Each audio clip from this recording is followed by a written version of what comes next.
All set. Okay, calling the meeting to order at 7 p.m. Right on the dot.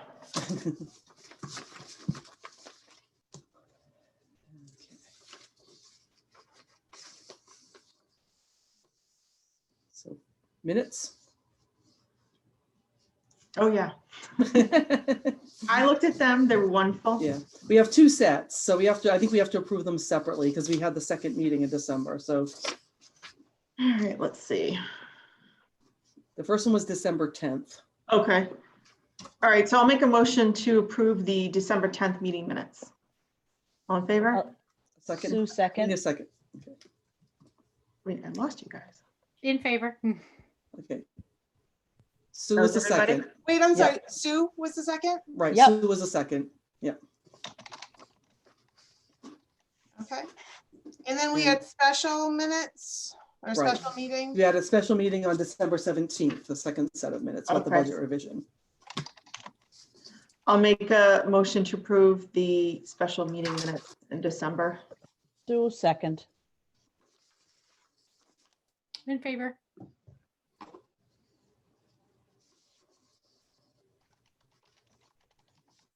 Okay.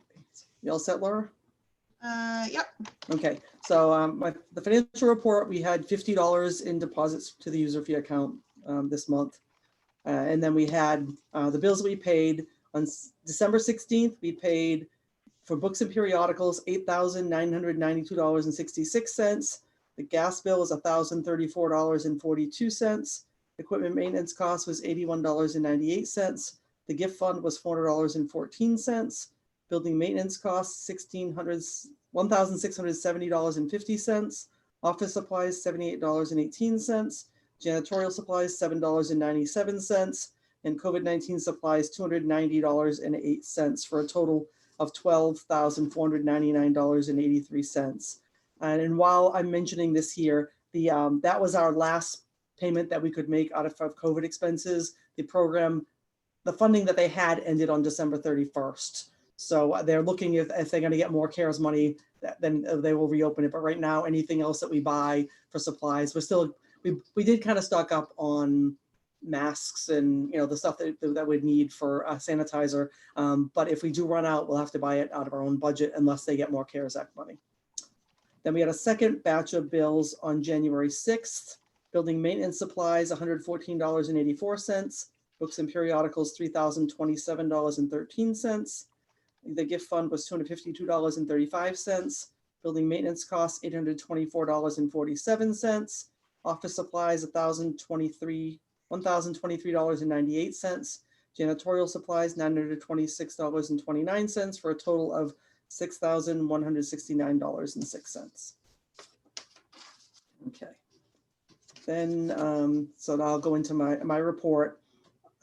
We basically were continued where we left off last month, that we're still doing only curbside and phone service. Today, I looked at today's state report. We're still in the red.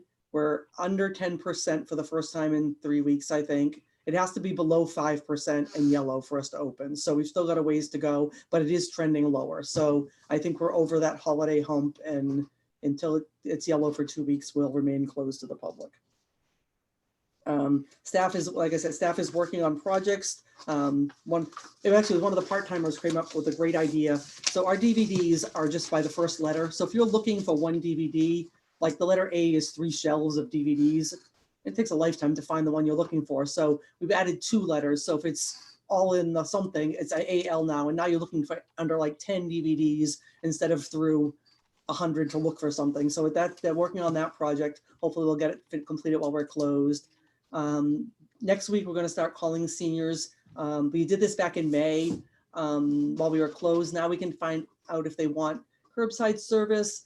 We put a notice in the January Senior Center newsletter that we were willing to do home delivery for seniors that needed the service. So if when they call these people, we'll talk about that. If they, you know, if they're like, oh, I'd love to use the library, but I can't get there, I don't go out, then we'll talk about doing the curbside, doing the home delivery for those people. And then just reorganizing the shelves, cleaning up, you know, making things look good, putting things back in their spots, and making the building look as clean as possible. So when we do finally reopen, everything will be as organized as possible. I think right now the history room is full of computers, and there's a lot of things that we need to clean up. Not for I think when we initially open, we're gonna go back to that grab and go, just that smaller area. And that'll give us time to get everything ready for when we have hopefully sometime later this spring or summer, reopen the building and things get back to a little bit back to normal. This year's budget is okay. We are getting to the point that the part-time lines are filling up. The group of 4 of them, we spent 83%, and then Carol's line is down to 78%. So those will be moving to state aid sometime, in the next month or so. I'll probably keep a little bit of money in them, and we can use it at the end of the year if the rest of the stuff all balances out. But that's going to move because we're 52% through the year, and 70 and 80% of their money is spent. So that's going to have to move. The rest of the stuff looks pretty good. I'm still working with the town to figure out what is with our electric bill. So basically, we paid $1,600 for a bill over the summer, or maybe it was August, and then we started getting a bunch of credits because of the solar farm that the town has. And then I got a bill in November, so I asked her, should we pay this or is there credits coming? She didn't know. And then I got the December bill, which was billing for both months. So they're working on it right now, trying to tell me what I should pay in next month to get it organized. Because if we pay it and then we get credits and it's the end of the fiscal year, then we're in it's negative. So I got to keep an eye on what's happening, especially as we get into April, May, and June, to make sure that account is online, because it's one account I don't have control over. They just take the money out if and when we have a bill. So it's a little convoluted to keep track of. Our state aid balance is $23,852. We probably need about a third of that to get through the fiscal year, maybe half of it. And we should be getting our state aid payment, from what I understand, in April. And it's just gonna be one payment this year. Normally we get one in November and another in April. Because the state budget wasn't finalized till a couple of weeks ago, they didn't have the money to give. So since we applied for a waiver, our state aid will be heard at the February Library Board of Commissioners meeting. And we are under the requirement. The requirement is that your budget be not cut. This year, they upped it from 5% to 10% more than other town departments, and ours was 4 something. So we're going to qualify for the waiver. It's just a matter of waiting for their February meeting. At their January meeting, they're approving the libraries that didn't have to apply for a waiver. And then at the February meeting, they're going to approve the ones that applied but still met the revised requirement. And then they're going to have hearings for the libraries that are more than 10% to determine whether they should get an exception to state aid.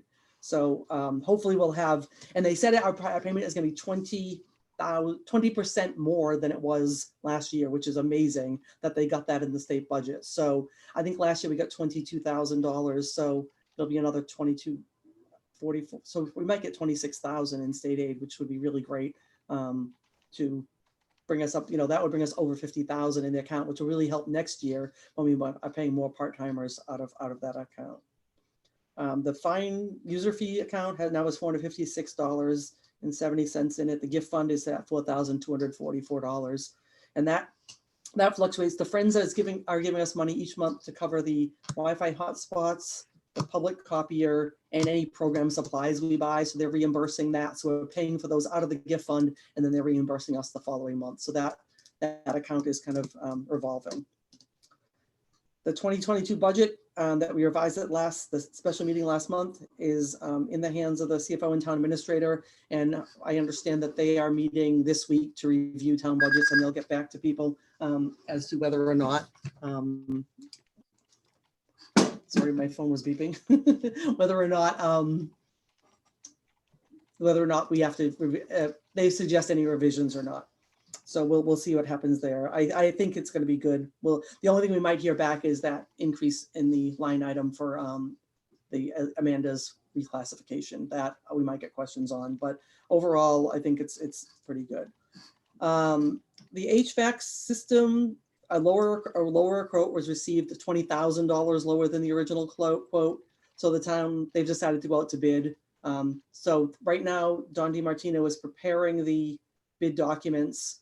I'll check in with them probably once a week to find out where we are, because they told us it will take 6 to 8 weeks after the bid documents are signed for them to be able to make the unit and then it has to be installed after that. Because I want to make sure that we have this ready to install by, late April, early May. Usually we turn the AC on in mid-May most of the time. So I want to make sure it's ready to go in time. So I'll stay on them to make sure that's moving along.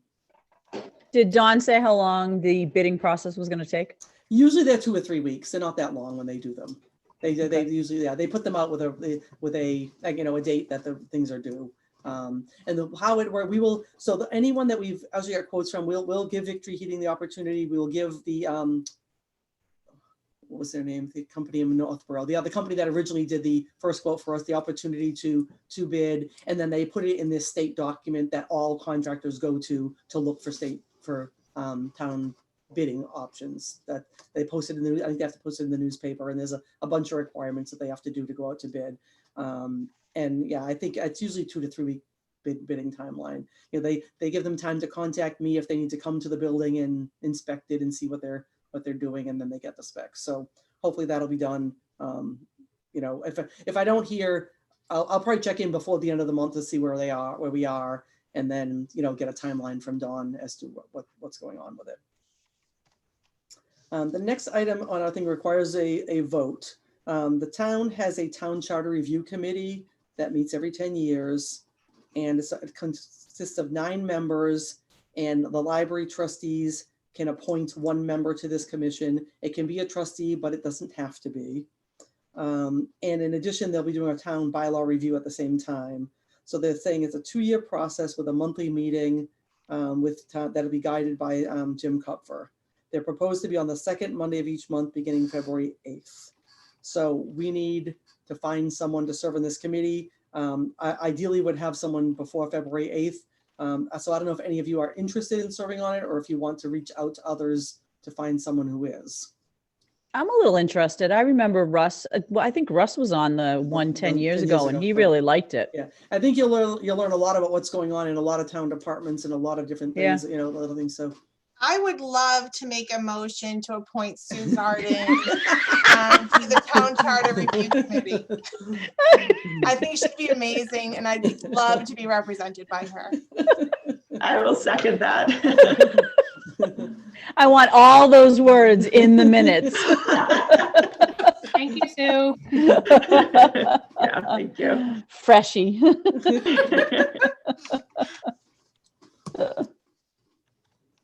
Okay. The next thing is the annual report.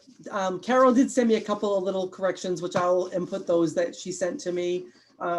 It's different than most annual reports that we've done because this year was a little bit, the narrative was a lot longer, but I really wanted to somewhat document what happened. Kind of an interesting thing happened this week. I was in a meeting with librarians, and they were talking about going back to their 1918 town reports to see what happened during the 1918 pandemic. And some of them said, we closed for 4 months. We closed for 1 evening. And I went back, and the only thing in the library, and I wouldn't go through the whole, but the library annual report said something about they worked with the schools to educate kids about disease transmission or something. So there was some, but that's all I really read. Although when I looked at the town reports list those days they list the names of the people that died. I don't know if we still do that or not, but there were only 4 people that died of influenza in the fall of 1918 in Bellingham. So it really wasn't, I don't think we were a super spreader community. So it wasn't enough to shut down the library. But I thought recording what really happened for years from now was a worthwhile thing. So I might have gone overboard with the narrative, but I kind of liked it. No, I thought it was nice. It told the whole story. Yeah. I liked it too. Yeah. So we need a motion to send the annual report to the Board of Selectmen. Okay, I will make a motion to send the annual report to the Board of Selectmen. So, go ahead, Amy. I'll second, but I also want to thank Carol for editing or Yeah. If anyone else, Or whatever I did. yeah, there were minor. I had Cecily look at it, and I think some of it might have been from what I have to look at the original document. It might be from when I PDF'd it. It probably was. The formatting one is probably a PDFing thing, not a. I think. So I'll go through those minor changes, and I'll have Cecily look at it one more time before I send it over. For All right, inclusion. I'm in favor. That was good. Okay. Okay, so just the update, the Board of Library Commissioners voted at their meeting to but like I said, increase the disproportionate cutback from 5 to 10% for this year only. Ours was less than 5, so we're good. They suspended the open hours requirement for this year. They suspended the materials expenditure requirement for this year, so we don't have to spend the 15% of the budget on books. So I think it is an opportunity for us to look at other things. The MAR is still in effect, so we have a little bit more money. So I don't know how that will affect whether we can buy how much of the book money we can spend, but we could spend that book money on something else if we determine that that's a better use of the funds. The 5-year waiver plan remains at year 1. So this is our first year applying for a waiver. You have 5 years to get out of the waiver before you face decertification. They just don't want people in a waiver process forever, because historically that has happened. They passed this, I think, 2 years ago. They started the thing, we're starting a 5-year clock. So, because there were some libraries that were in waivers for 20 years that they wanted to make them know that that's kind of not, the point of it is that it's a waiver is an exception, and the last time we had gotten the waiver process was after the 2008-9 financial crisis. And of course, now we're in a similar situation. So How many years did we do I think that? it was the 4th year we were back last time. Okay. The 4th year. I think we were in 3. I think we did 3 full years, and the 4th year we were back. So this might take a little longer. This might, but I'm trying. That's why I think I put in a little bit more in the budget, because the more years we get, the increase is the average of your 3 previous years. So all you have to do is increase for that 4th year and you're back. And that's how we got back last time, because it's 2.5% of the average of the 3 previous years, so that your high year will drop off on year 4. The statistics, December was a slow month, but there were 2 holidays, and it's a holiday. So I think circulation is generally down in November anyway. This was, it was the lowest month we've had for checkout since we started curbside back in July. So hopefully that won't be a trend, but I don't think it is. I think it's just because it was the holiday time. So we weren't open. It said December open days, we're only open 4 days, so that really doesn't tell much. I reported some other interesting statistics.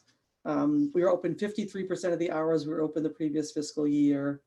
Our staff hours are equal to previous years, but part-time staff hours are down 25%, which that was expected. There have been no volunteer hours, and I don't anticipate bringing them back until the volunteer year for the town starts in December. So I don't anticipate bringing them back. We have staff to do work, and keeping the staff occupied. Not that there isn't stuff for them to do, but I don't see us needing volunteers until things get really back to normal. But overall circulation was 67% of what it was in the fiscal year. Now, the previous fiscal, now 3 months of that was normal times, so I don't know how that's going to affect. Museum passes are just decimated. No one's checking out anything museum pass. They're down 87%. The Friends have not bought any new ones. I've told them to put off renewing anything until doesn't make sense to buy things that aren't being used. So everything is on hold. They are going to look at, probably next month, there were a couple of places we found that had outdoor venues.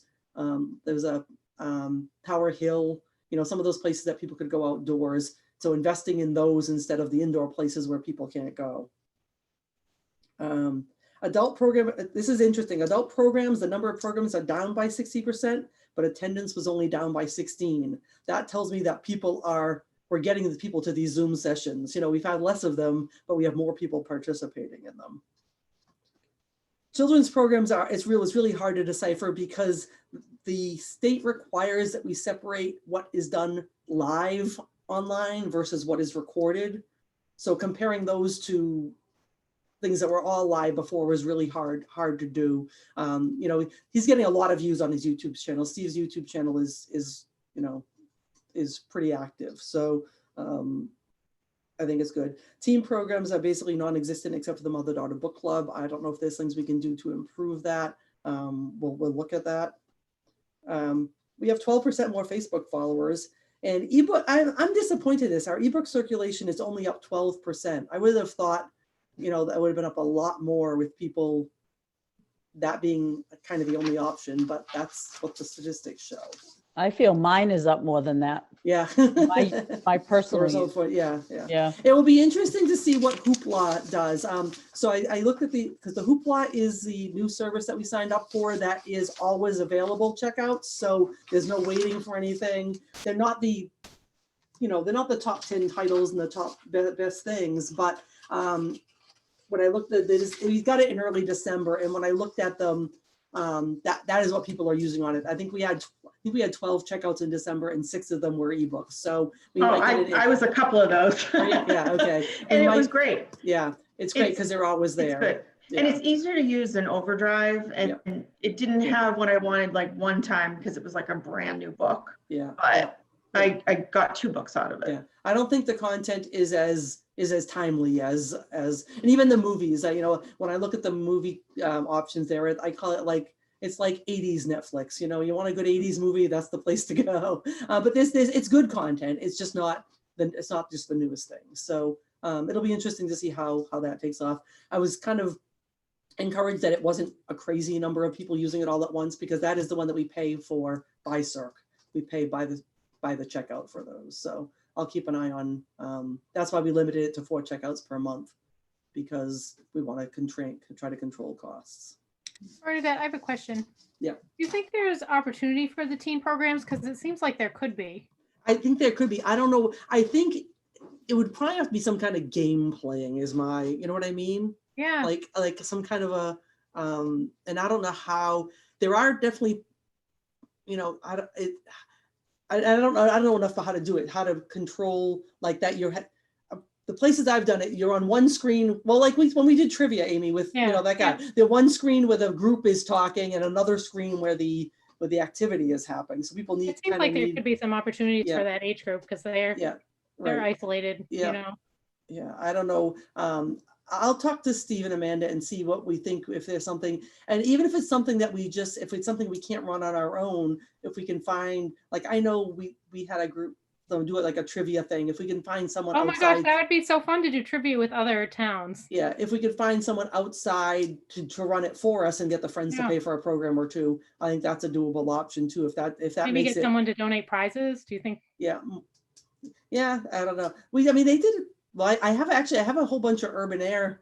They're not open right now, but when they gave us a bunch that we raffled off a bunch of them with the Friends raffle, those were like free basic admissions. These were tickets. I gave them to Steve, I thought, for summer reading, but we could use them. They were like, you pay for the regular admission and you get the advanced admission thing. So yeah, we should try to reach out to. I think it has to be a fun thing. I don't think it can be an academic or I think there's so much, people are doing so much of this for learning. If it's going to do something, it should be something fun.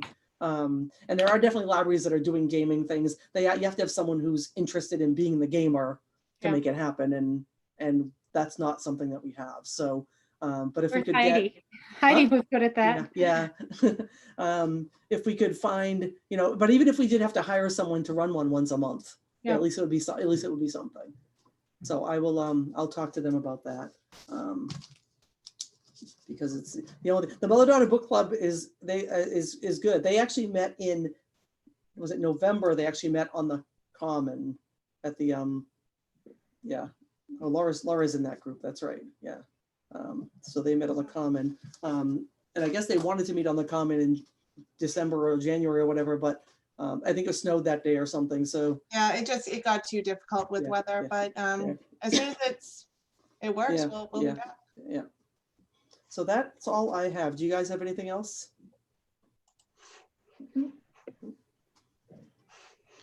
So I'll keep you updated as far as opening. Did you want to talk to us about the theft?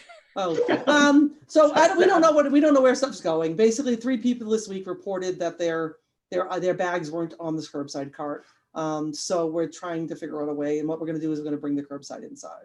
So we'll put the gate down. They'll come, and then it's a little bit more monitored. You don't have the cameras there? We do, but how do we know there's so many people. How would you know? And I guess we could look and see if someone took 3 bags. Are they looking through people's books? People, I'm curious. I don't know. People stop. It's not uncommon that people seem like they're out there for a while. And so it's not just one person. I don't know what I don't know if they can't find their own. I mean, it should be just go grab your name and go. I don't think it's that difficult. I think we have a pretty decent system. I but- have to admit, it does take me like probably more than it should to find my name, my last name alphabetically. Yeah. Well, one of them that disappeared was someone, the last name was MAR, and I forget what the first name was. And there was another MAR bag that was there. So someone could have just taken the wrong bag. But you think when they got home and they realized the wrong thing, they'd either call or bring it back or do something. And that didn't happen. And there were 3 of them. So and we had a couple of minor ones, when one happened once a month, I wasn't going to worry that much about it. Things happen, and I think some of them we had some, and then the items came back. It's like somebody took the wrong bag and then they probably didn't tell us they took the wrong bag. They just brought the stuff back, so, but 3 in 1 week made us think that it's time to, and I think once we are able to open for grab and go, having it on the inside will be not that big a deal either. So it's just a little more monitored, and that's our, yeah, that's what we're going to do. So, and hopefully that'll take care of the problem. There's generally a staff person behind the desk because someone's there to answer the phone. So they will be just on the other side of the gate. There'll be somebody there. So if somebody's hanging around too long on the return card or too long,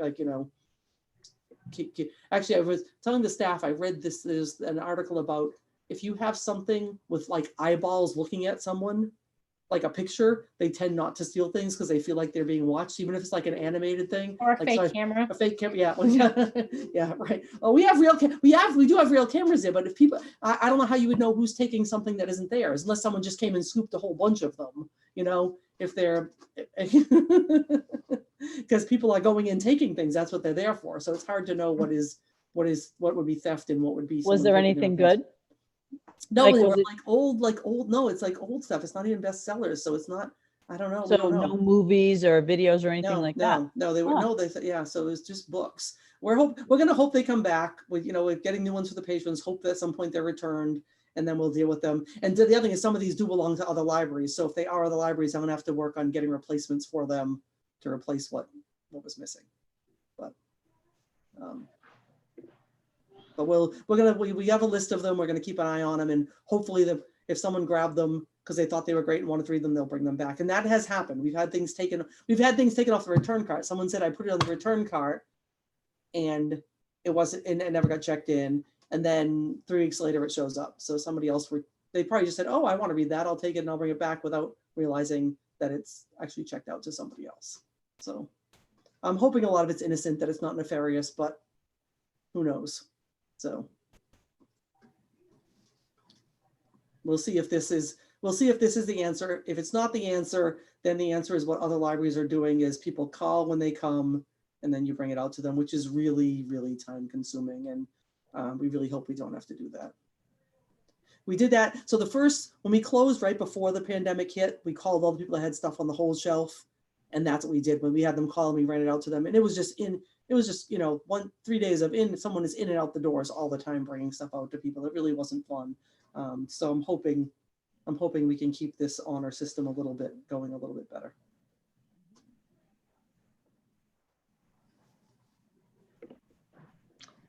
All right, Anything else? that's it.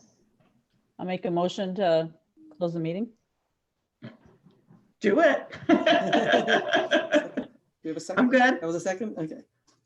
Sue Okay. was the first. Carol is the second, I guess. Amy, do you want to go home now? No, you are home. I agree. Yes. Yeah. In favor. All right, thanks for being on Okay. that Good night, committee. guys. Take care. Have a good night. All right, have a good night. Bye. Bye.